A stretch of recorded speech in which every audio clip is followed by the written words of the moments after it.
میں نے تو اپنے طور پر سجدے ٹھیک کیے ہیں, روزے ٹھیک رکھے ہیں, عبادتیں ٹھیک کی ہیں, لیکن جب یہ میرے اعمال بارگاہ الہی میں قیامت کے دن پیش ہوئے اور مجھے یہ کہہ دیا گیا کہ تیرے سجدوں میں اخلاص نہیں تھا, تیرے صدقوں میں للہیت نہیں تھی, تیری عبادتوں میں یہ قصور تھا, تو اللہ کے لیے نہیں لوگوں کے لیے کرتا تھا, تو میں قیامت کے دن کیا کروں گا؟ میں تو تہی دامن رہ جاؤں گا.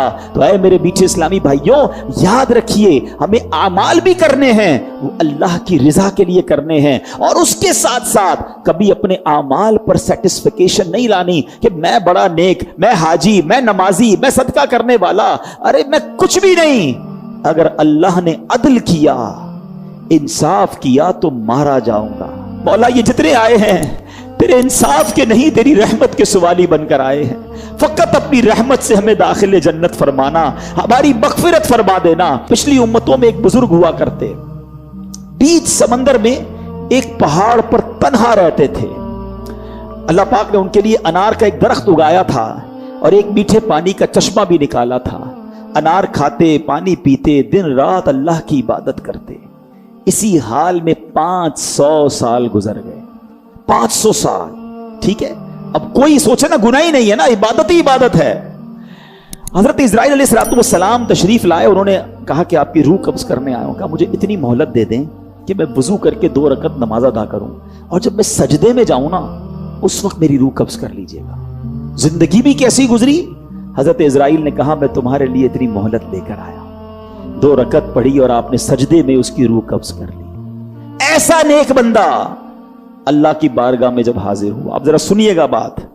حدیث پاک میں ارشاد ہوا کہ اس بندہ خدا کو 500 سال جس نے عبادت کی اور سجدے میں جس کی روح قبض کی گئی, اس کو اللہ کی بارگاہ میں لایا جائے گا. فرشتوں کو اللہ حکم دے گا, اذهبوا بعبدی الی جنتی برحمتی, کہ میرے بندے کو میری رحمت سے جنت میں لے جاؤ. وہ بندہ کیا کہے گا, اے اللہ میرے عمل رحمت سے کیوں, اتنی نیکیاں, اتنے عمل, مجھے تو میرے عمل کی وجہ سے جنت میں جانا چاہیے. اللہ اکبر. اللہ فرمائے گا اسے واپس لے آؤ. میزان لگایا جائے گا, ترازو لگایا جائے گا, اس کی 500 سال کی عبادتوں کو ایک پلڑے میں رکھا جائے گا, اور اللہ حکم دے گا کہ میری ایک نعمت آنکھ جو ہے نا اس کو دوسرے پلڑے میں رکھ دو. جو نعمت میں نے اس کو آنکھ دی تھی یہ دوسرے پلڑے میں رکھ دو. اللہ اکبر. صرف آنکھ کا وزن وہ 500 سال کی عبادت سے بڑھ جائے گا. اب ارشاد ہوگا کہ میرے بندے کو میرے عدل سے, پہلے رحمت سے جنت میں جانے کا حکم دیا تھا نا, فرمایا میرے بندے کو میرے جسٹس سے, میری عدل سے اسے جہنم میں لے جاؤ. اب وہ گھبرا کے عرض کرے گا, مولا معاف کر دے, اے اللہ تیری رحمت سے بھیج دے, اے اللہ میں تیری رحمت سے جنت میں جانا چاہتا ہوں. اللہ اکبر. اللہ پھر ارشاد فرمائے گا, اذهبوا بعبدی الی جنتی برحمتی, میرے بندے کو میری رحمت سے جنت میں لے جاؤ.